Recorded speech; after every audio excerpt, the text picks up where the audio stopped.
SwayamPrabha. Digital India. Educated India.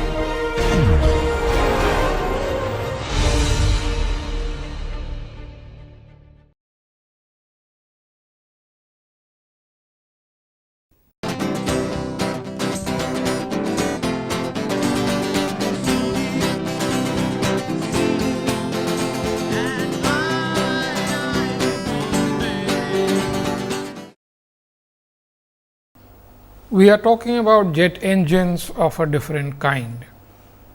We have been talking about ramjets, pulse jets, and we will be talking about scramjets, which is a variant of ramjets.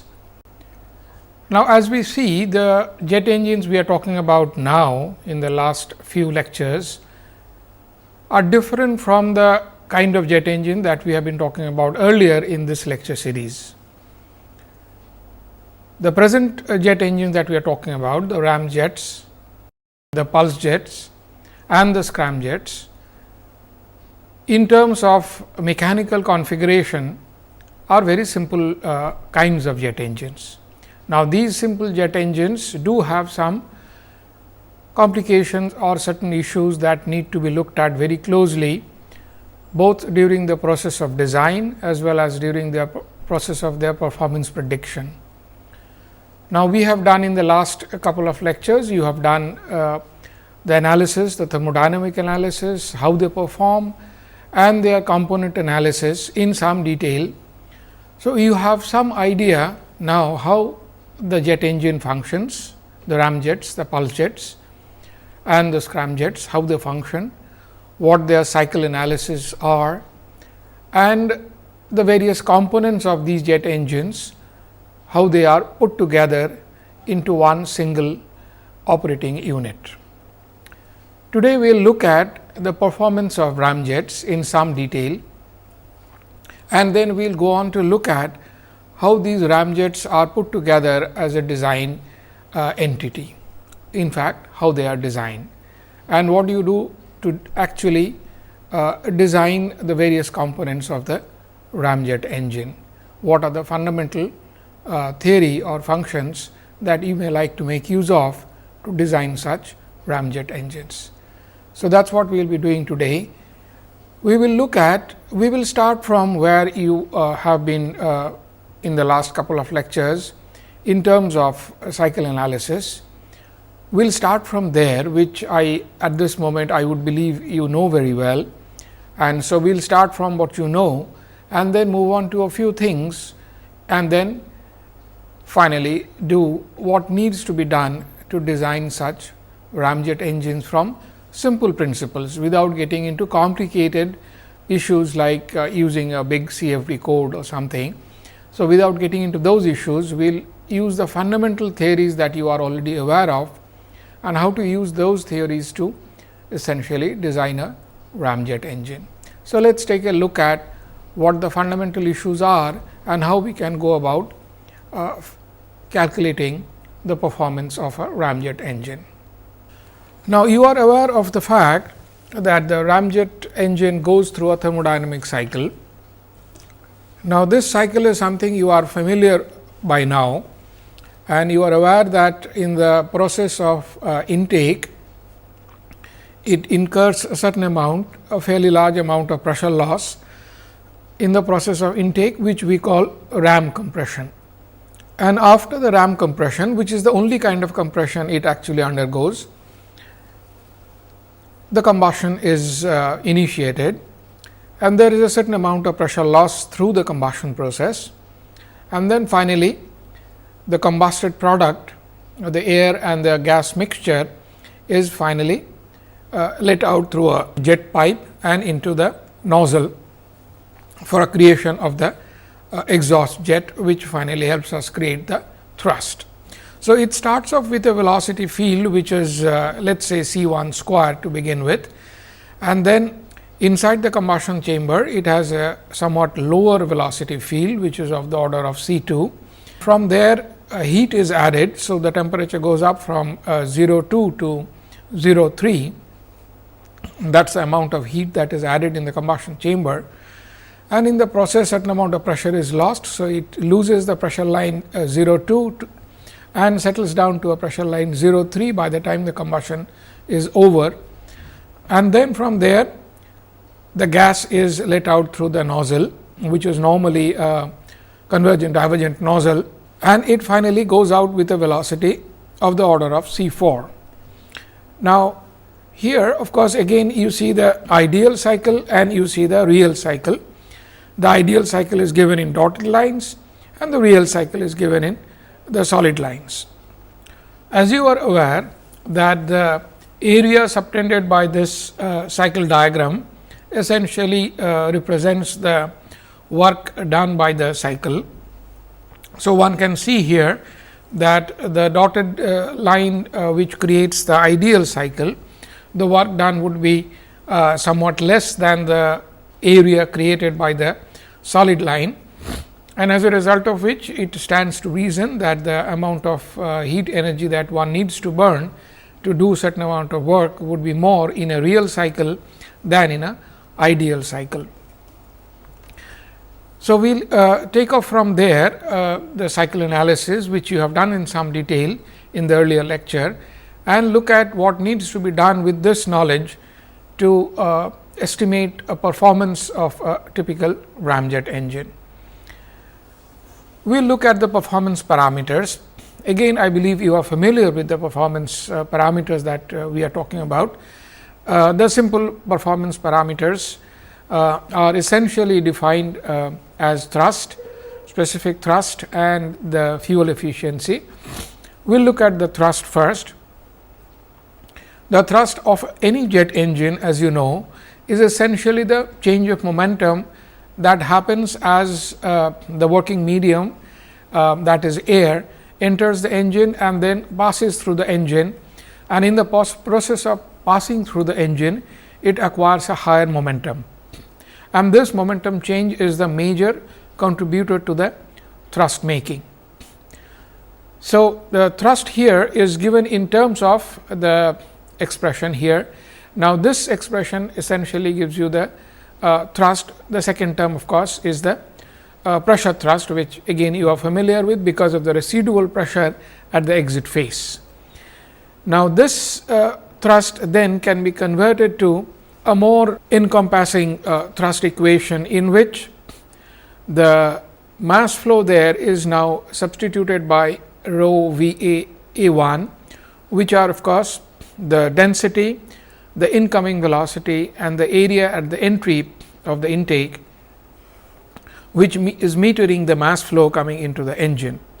So, the mass flow term here is substituted from the continuity equation by rho V A, and then of course, you have the correction factor m bar, which is 1 plus f, f being the fuel air ratio, and that enters the equation here as a correction.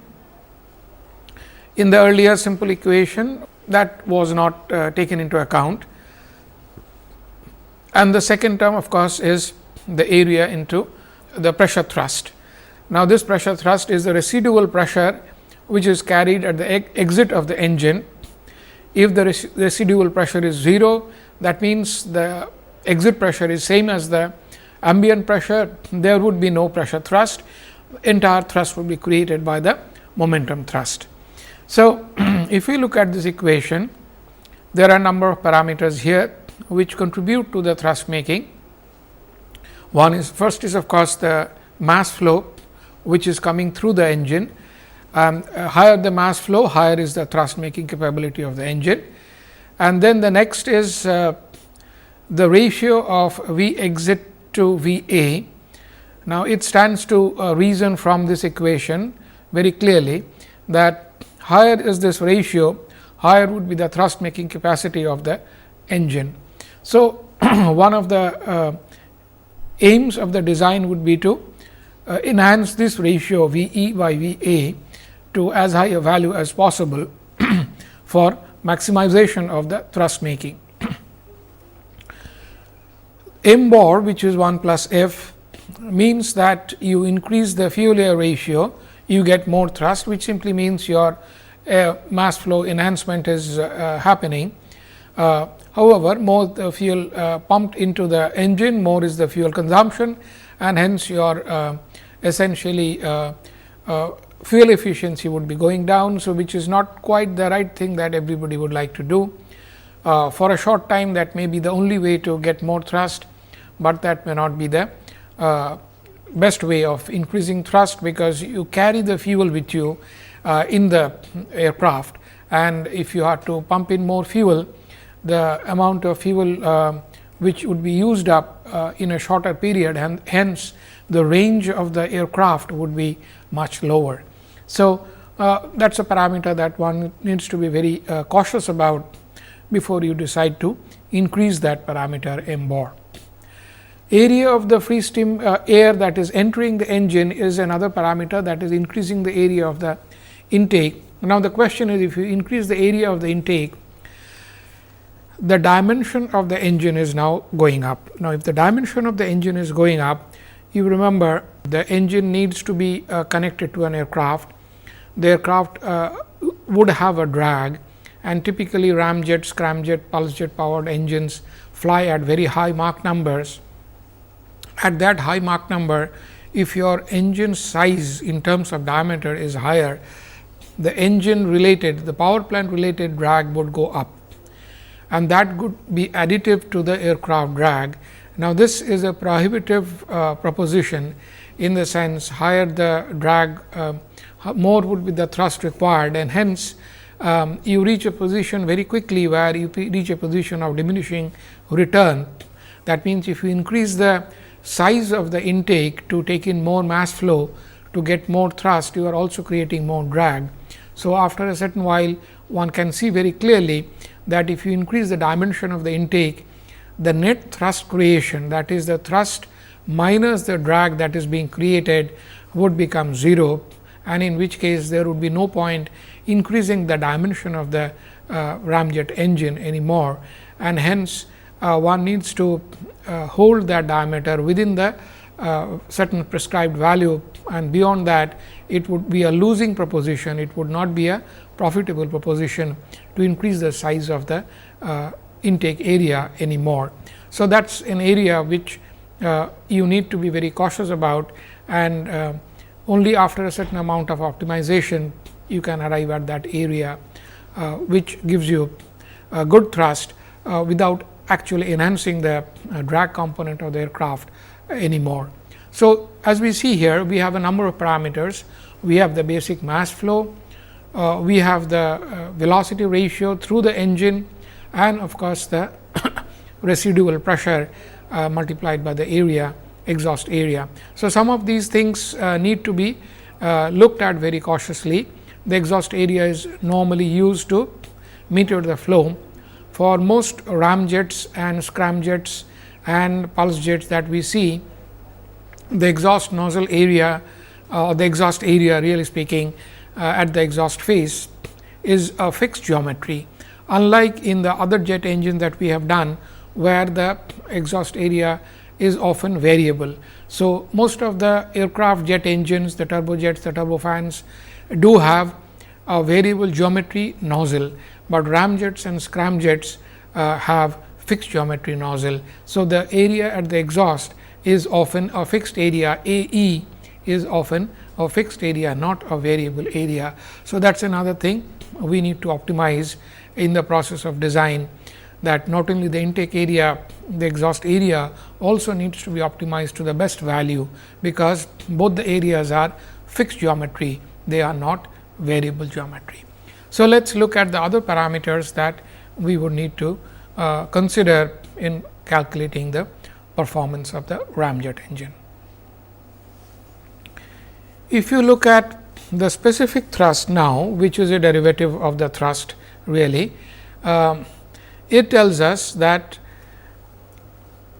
for a reasonable positive value of specific thrust to be achieved, either V e by V a is to be very high, that is a substantial acceleration needs to be done through the jet engine, or the residual pressure needs to be substantially high at the exit face. So, P e has to be substantially higher than P a inside the engine just at the exhaust face. Now, these two are requirements. Now, one of the reasons is the thrust or the specific thrust that we are looking at actually requires to be made as high as possible, because the drag component of the aircraft, which I was talking about just a little earlier, is very high at the Mach number at which these aircraft fly. So, because of the very high drag component, unless one creates substantial thrust, the net thrust that is created by the aircraft engine combined is not going to be substantial for the craft to fly.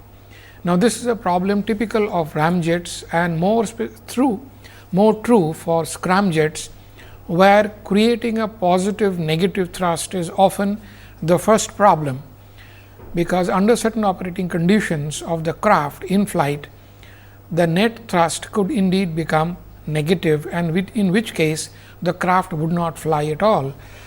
So, creating a positive thrust for ramjets and scramjets is actually a fairly challenging proposition in view of the fact that the drag of these crafts is often of a very high order. And you remember ramjets, scramjets that we are talking about engines that do not have compressors and turbines. Now, compressors typically help us create very high pressure ratios through the engine.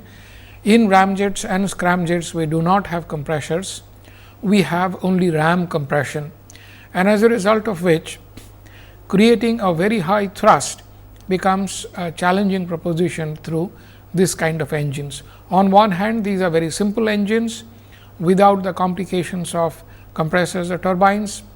On the other hand, it poses a challenge how to create a good positive thrust without the help of compressors. This is something which the ramjet engine designer would have to contend with at the time of design and performance prediction. So, you remember that you need a substantial acceleration through the engine for creating positive net thrust of the whole craft. Now, this is something you have to remember, and we will be getting into the design a little while later. The other parameter that you would like to take a look at is the specific fuel consumption, which is of course, the figure of merit as far as the fuel efficiency of the engine is concerned, and this has been over the entire lecture series. It has been defined as fuel mass flow m dot f divided by the thrust, or the fuel air ratio small f divided by the specific thrust f by m dot a. Now, this is the definition which we have always used for specific fuel consumption of all kinds of jet engine, and that definition still holds even for ramjet engine, insofar as it is still a jet engine. Now, we see here that we need to have a good specific thrust, so that the amount of fuel carried in the aircraft is moderately used by the engine, so that the craft has a certain reasonable or respectable amount of range. If the specific fuel consumption is too high, it will use up all the fuel very quickly, and the range of the craft would be rather small. So, to have a reasonable range of the craft that is carrying the ramjet engine, it is necessary that specific fuel consumption be as low as possible, in view of the fact that this kind of engine do not have compressors. The cycle efficiency of these engines would invariably be somewhat on the lower side, because as you remember from your cycle analysis, the cycle efficiency is directly connected to the pressure ratio of the cycle, and in this kind of engines the effective pressure ratio is somewhat lower than what you can build up in a turbojet engine or turbofan engine with the help of compressors. As a result, the cycle efficiency of these kind of ramjet engines is somewhat on the lower side, and as a result of which the specific fuel consumption is bound to be somewhat on the higher side compared to the values that you may have come across in terms of jet engines or turbojet engines or turbofan engines. So, keeping that in mind, we have to ensure that the specific fuel consumption is held as low as possible by design, so that the craft can fly over a longer distance for whatever mission it has to accomplish. The other last parameter that you really need to look at is the thermal efficiency of the engine. This is typically a designer's parameter, and it's a very useful parameter for comparison of various kinds of engines under a given or a standard operating condition. Now, this is normally defined as the thrust work, that is in the numerator, and in the denominator you have the fuel energy that is burnt into the gas. So, the fuel energy that is contributed into the combustion chamber is compared to the thrust work that is done, and this is normally defined as the thermal efficiency of the engine. That means, how much of the energy that is put into the engine is finally available as useful work, which is thrust. This is, as I said, is a typical designer's parameter, and it tells us in a comparative manner how good this engine is compared to some other kind of engine or some other engine in under similar operating conditions. Now, what we can do is, given the definition of these parameters, which are the figures of merit of a typical ramjet engine, we can now look at how these parameters can be utilized or kept in focus in the process of design of a ramjet engine. Now, design of a ramjet engine essentially involves quick prediction of these performance parameters or the figures of merit of the particular engine under consideration, and secondly, finding out the various aerothermodynamic parameters through the engine. As you can see, we do not have complicated machines like compressors and turbines. So, the design essentially involves finding out the pressure, temperature and velocity of the fluid that is flowing through the engine from one end to the another, and at various stations finding out the area, the local area, the area with which the flow is coming into the intake. Then through the intake, various area changes would take place, because the diffusion needs to be ensured, and at the end of the diffusion you have a combustion chamber.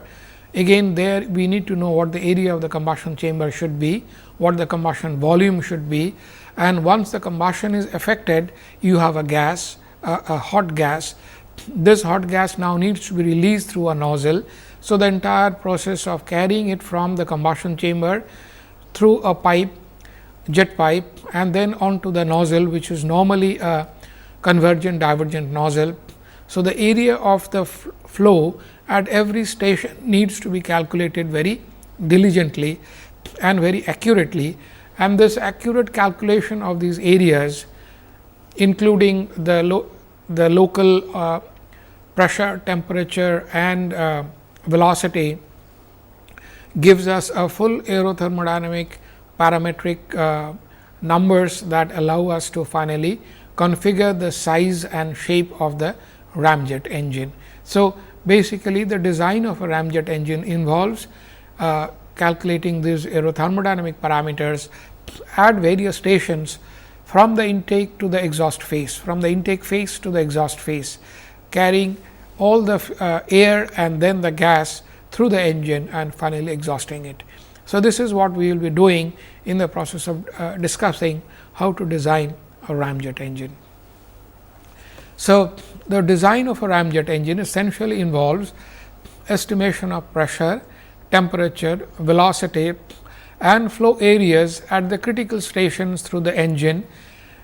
The number of such critical stations could be 5 or 8 or 10 depending on the size of the engine, and at all these stations they need to be estimated with great accuracy. Those areas will tell us where the flows are in a diverging duct, where they are in a converging duct, and what needs to be done to create those shapes and sizes. Now, even though this estimation can be done nowadays through various analytical CFD techniques, including some of the recent CFD techniques, which actually incorporate reactive flows, which is going on in a combustion chamber. When you do not have an engine, when you do not even have a first cut engine, you do not have a geometry at all, you are still in the process of creating a first cut geometry, you cannot use these CFD techniques, because they need a geometry, they need the boundaries of the geometry, so that proper boundary conditions can be applied. So, without a geometry, you cannot use these techniques, modern techniques. So, you need to create a first cut geometry of the ramjet engine, after which you can use the modern technique. So, today we will discuss how to create a first cut geometry of a ramjet engine.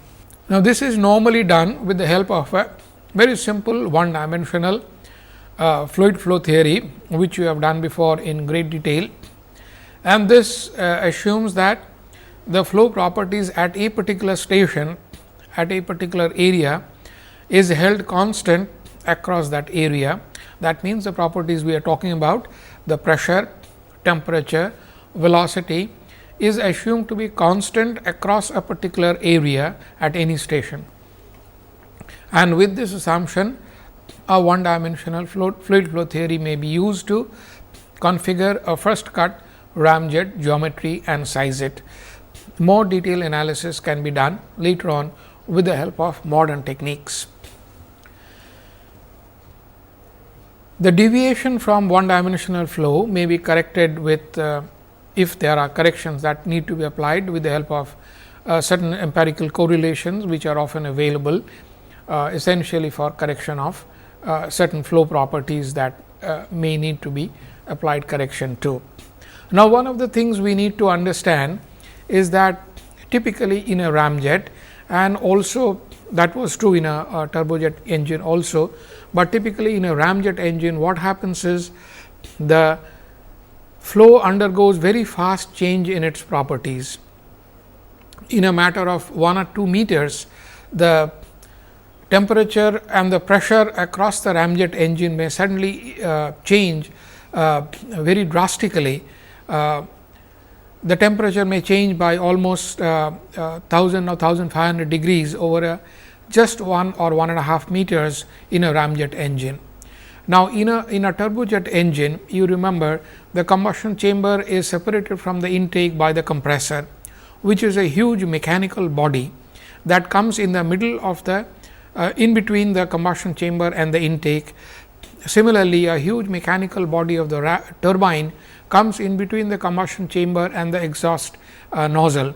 So, these mechanical bodies of compressor and turbine effectively isolate the intake from the combustion chamber, and then again the combustion chamber from the nozzle. In a ramjet, there is no such buffer. The intake and the combustion chamber are essentially fluid mechanically very much connected to each other, and the combustion chamber and the turbine are also fluid mechanically connected to each other very easily, because there is only a duct in between them. And in this duct, there is a very fast change in the fluid properties of pressure and temperature. The pressure temperature in the intake, there is a very high ram compression, and if the ram compression is very high, the change in pressure is very high. Along with that, there is a change of temperature, and then at the end of that duct, you have the combustion. There is a very high temperature rise there. So, as a result, the temperature rises by 1500 to 2000 degrees in a matter of 1 or 2, 1.5 meters. And then the nozzle flow starts, and there the pressure and the temperature again starts falling very fast in a matter of half a meter or 1 meter. So, there is a very fast change in pressure, temperature and velocity through the ramjet engine, and as a result of it, the composition of the area of the air that we are talking about, the gas that we are talking about, and its properties, the properties in terms of Cp and gamma, the specific ratio, they are all, as you remember, dependent on the local temperature. If the local temperature profile is constant in a particular area, then we can assume the assumption we made just a little while earlier, that the pressure temperature values are constant over a particular area. If the pressure temperatures are not constant at a particular area, the values of Cp and gamma would be variable across a particular area. They would not be constant in that area, and as a result those variations would need to be factored into the estimation of the ramjet engine performance calculations and the property calculation that we are doing, and those accuracies would then be need to be factored into the design of the areas, final estimation of the areas and final shape of the ramjet engine components. So, some of these accuracies are what we will be talking about just a little while from now, because these are the accuracies which will finally decide what the shape and the size of the jet engine would be. So, let us look at how these accuracies can be brought into the estimation of ramjet engine parameters.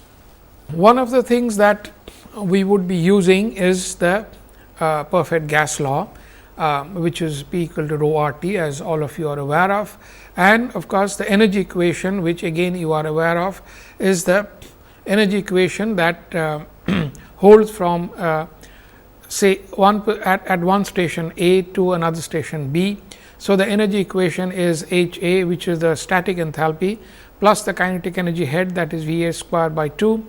That would be equal to H B plus V B square at station B, V B square by 2, and this is in conjunction with the heat that has been released, and this heat release is to be brought into the focus when the energy equation is also being considered.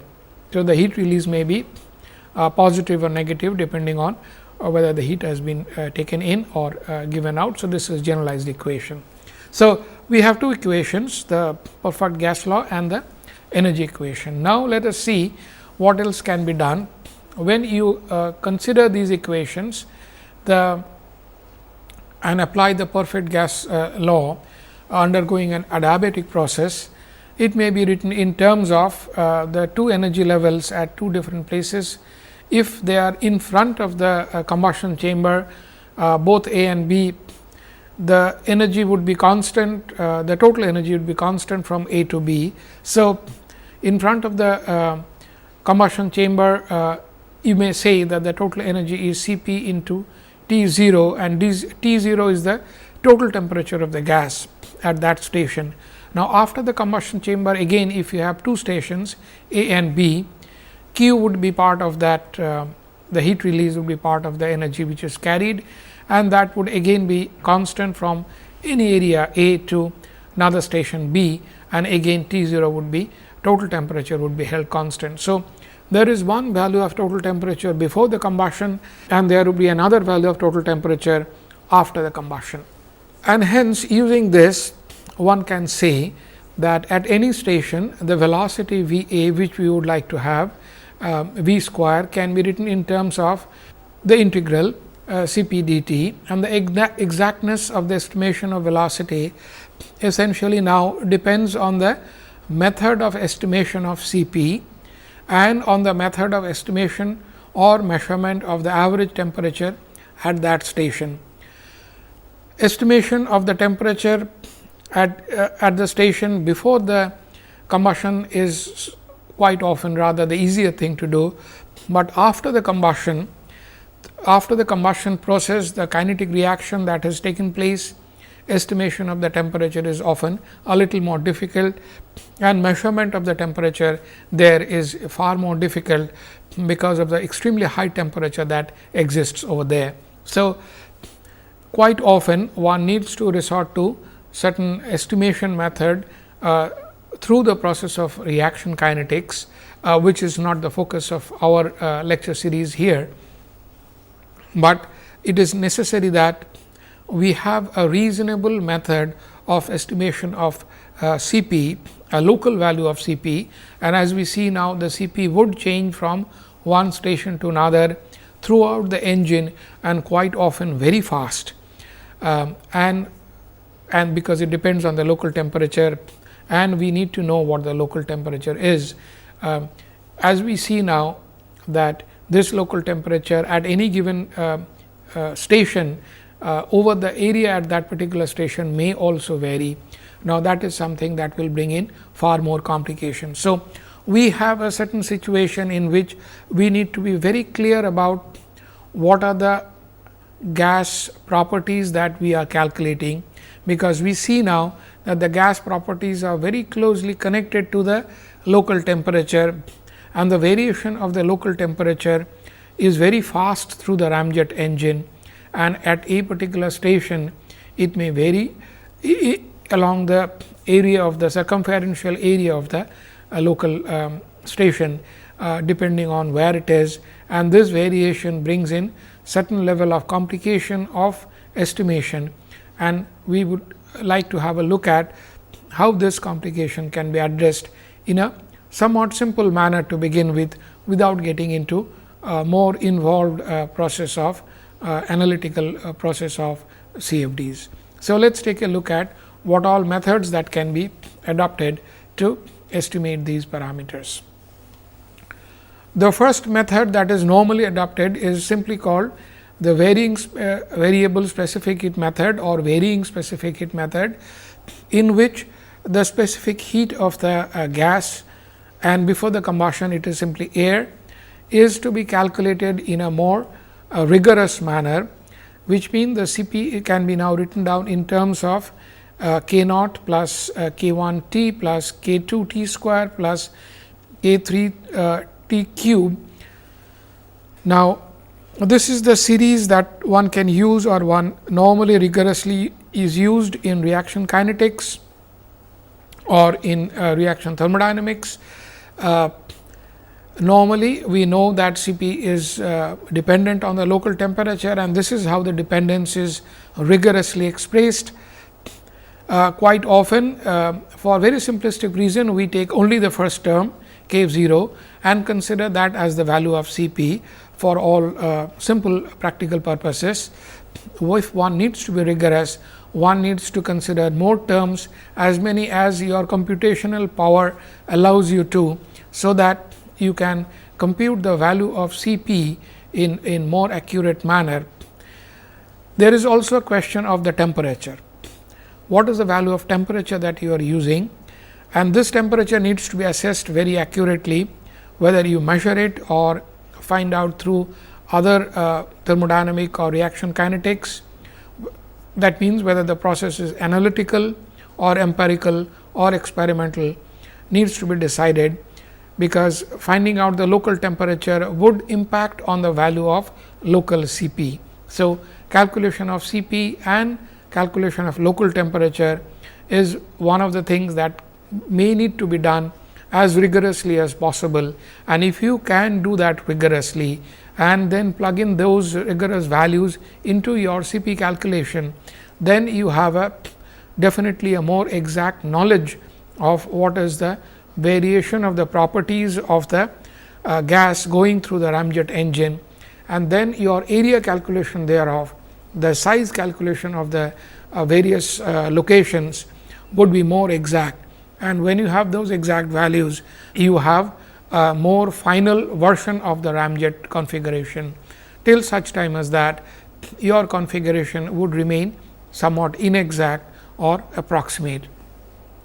Then this exact geometry of the ramjet can be now subject to rigorous CFD analysis, which would finally give you the certain more accurate estimation of what is happening inside the ramjet engine. So, this is the more rigorous method by which you can indeed calculate the various flow parameters through the ramjet engine. Let us look at some of the more approximate methods by which one can start off with. One can make an assumption that as a first approximation, the specific heat is assumed to be an average value, and which is constant across a process or a part of a process, in which case we say that this is Cp bar and this is an average specific heat at a given station. And if we use this to calculate the value of Cp and use that value of Cp for calculating the velocity, the local velocity, we get a reasonable first approximation of the local velocity, and then that local velocity allows us to compute the local area at that particular station. And if we calculate many of these local areas, we have a first cut ramjet area variation through the ramjet, the internal area variation through the ramjet, and a first cut ramjet configuration. So, this is a simpler method by which a Cp bore, an average specific heat at a given station, can be quickly arrived at to calculate an area. An even more approximate method, which is can be used with a simple calculator, is to use arbitrary or constant specific heat method, which presumably you have used before in your other turbojet engine calculations, in which it is held that the specific heat ratio is 1.4 for the air before the combustion and 1.3 after the combustion process. Now, this is something which I suppose you may have done in your turbojet and turbofan calculations, and if you use that over here, you do get a first cut ramjet configuration. This is a gross simplification, because as I mentioned to you earlier, that in the ramjet engine the properties actually indeed would be changing very fast in a matter of half a meter or 1 meter of the length of the ramjet engine, and hence this is a very simplistic, very quick method of estimating the various flow properties and hence the area variation through the ramjet engine.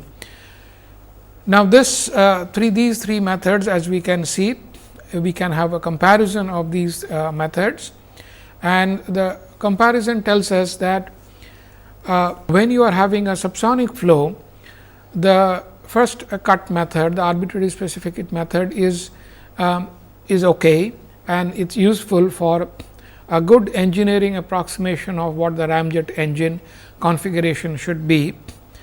However, if the ramjet is actually flying or performing under supersonic flow entry flow conditions, then the third method that we have talked about would be very gross simplification and should not really be adopted. One need the first cut method, there should be the second method, and a more rigorous method would need to be applied as quickly as possible as soon as a first cut geometry is available at hand. In a modern ramjet and definitely in a scramjet, the major part of the flow is indeed supersonic, and in the supersonic flow one needs to really adopt the rigorous method which was enumerated in the first method, and as a result of which the third method should not be thought about at all. One may use a very quick estimation through the second method and then quickly go on to the first method to estimate the flow properties through the ramjet. In a scramjet, strictly speaking, one should be using only the first method, because the flow is supersonic. The change in flow properties, both due to the supersonic flow, due to the presence of the shocks, and later on due to the combustion process, the change of flow properties is extremely fast, and this fast change of flow properties can be captured only if you have a more rigorous method of estimation of Cp and the local temperature. Unless the local Cp and the local temperature are estimated very accurately right from the beginning, one would get somewhat erroneous notion of what the ramjet engine sizes or shapes are. So, instead of starting with such erroneous notion, it is much better and definitely recommended that one starts with more rigorous methods as far as the scramjets are concerned.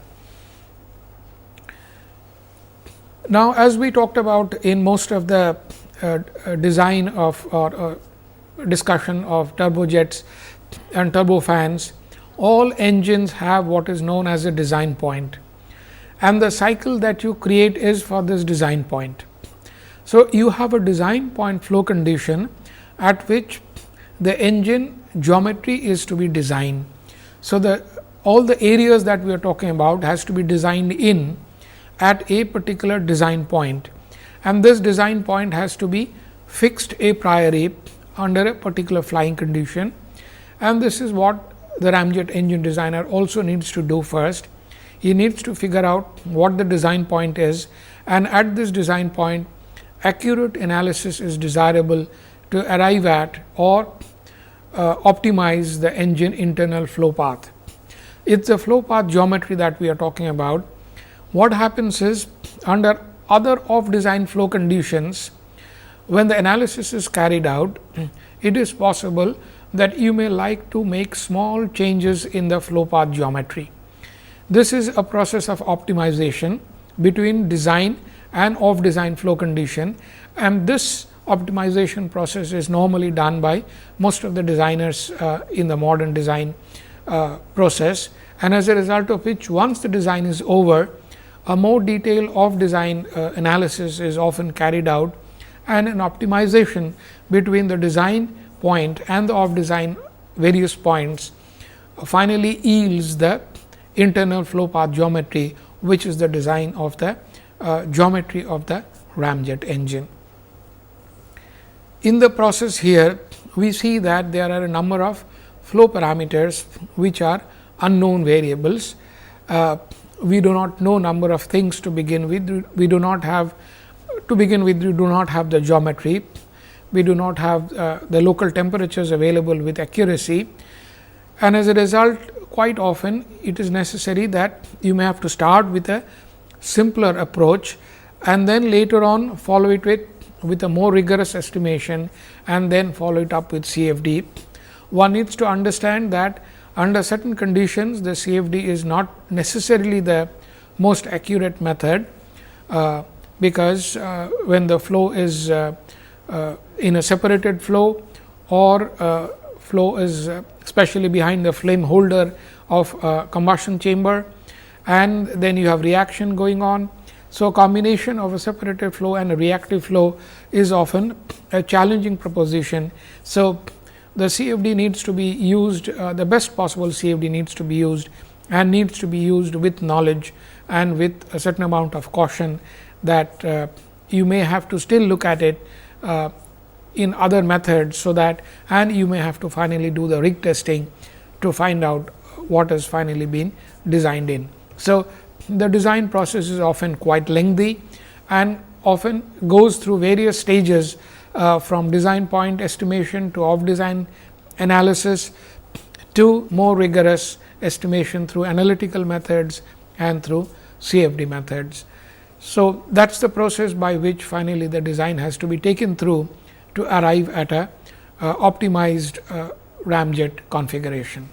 If we look at what sort of performance typically a ramjet engine would be involved, we can see that the SFC of a ramjet is typically varying with the Mach number, and if the Mach number increases, the SFC starts falling. So, typically a ramjet is actually a better engine at high Mach numbers, above Mach 3 specifically. It is also somewhat dependent on the temperature that is being used after the combustion, and if this temperature is kept high, the specific fuel consumption is going to be higher, because you are asking for more performance.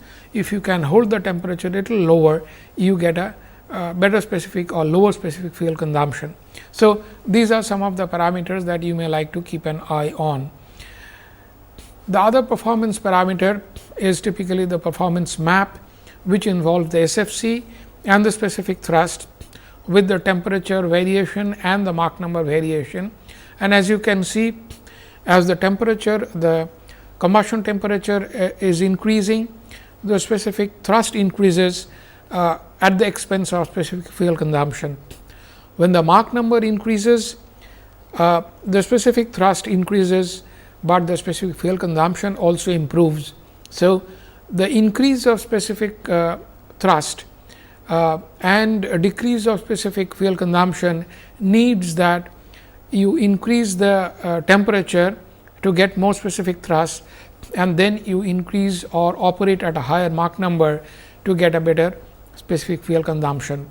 So, if all of them are controlled in a proper manner right at the time of design, you can get a ramjet engine with very good specific thrust at a reasonable specific fuel consumption, and this is what the designer would need to achieve through the design process.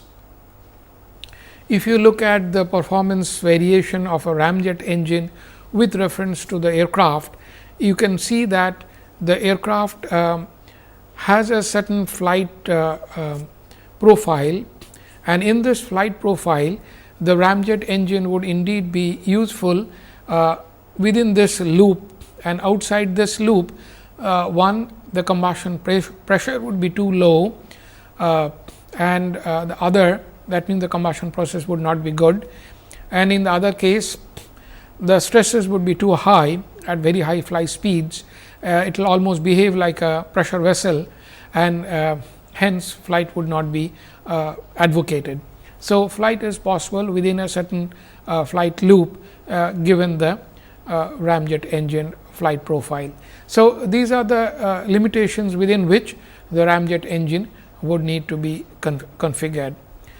If we now look at a typical ramjet engine that may be designed, we see that it has a number of parts.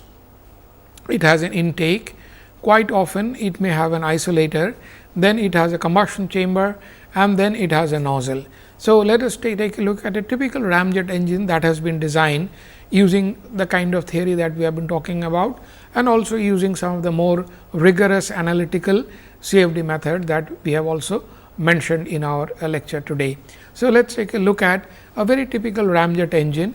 As you can see here, it has an inlet, and then it goes through a process of supersonic diffusion, and then the flow may be still supersonic, in which case one of the methods is you go for a dual combustion, in which to begin with you have supersonic combustion, and then the flow undergoes further shock related diffusion, and it diffuses to subsonic value, and it goes through a subsonic combustion, and then the flow is released through the nozzle into the exhaust jet, which is likely to be again supersonic. So, in this particular ramjet engine design, what the designers have done is they have created two rounds of combustion, one in which the combustion is held supersonically at low supersonic Mach number, and then later on the combustion is again held in subsonic flow condition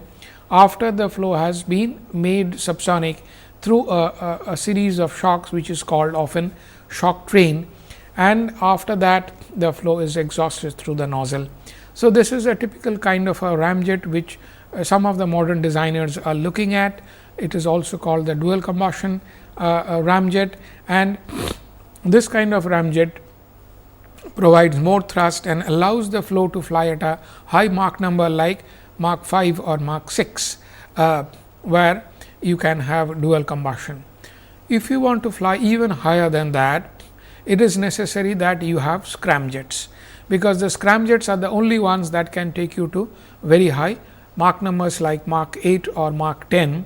In the scramjet engine, the flow comes in, and then you have intake shock configuration. This shock configuration slows down the flow from very high supersonic values to somewhat lower supersonic Mach numbers, and then through the slower supersonic Mach number, it goes through an isolator, where again you have shock trains.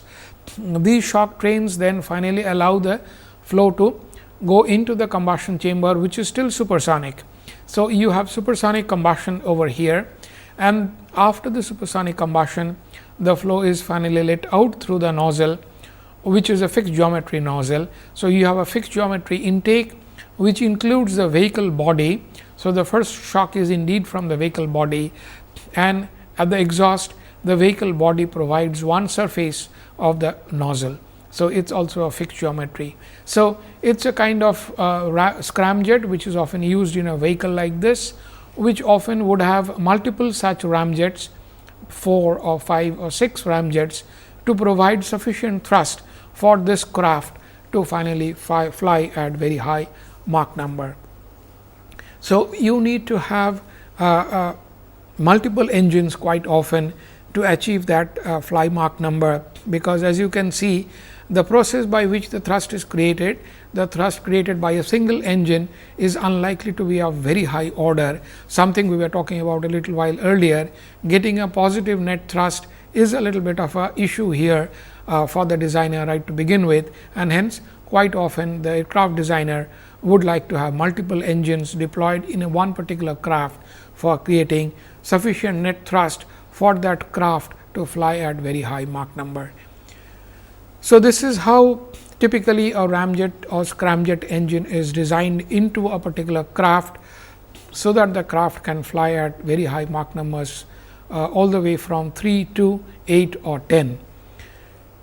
In the next class, we will take a look at how one can solve some very simple problems using the theories that we have done over the lectures, last 3 or 4 lectures, using the cycle analysis that you have done and the component analysis that you have done, and try to see whether you can use those theories to make some simple estimation of the Ramjet and Scramjet and Pulsejet performances. So, in the next class, we will solve some problems so that you get an idea about the numbers that are necessary for an engineer to be very familiar with while dealing with various kinds of engines.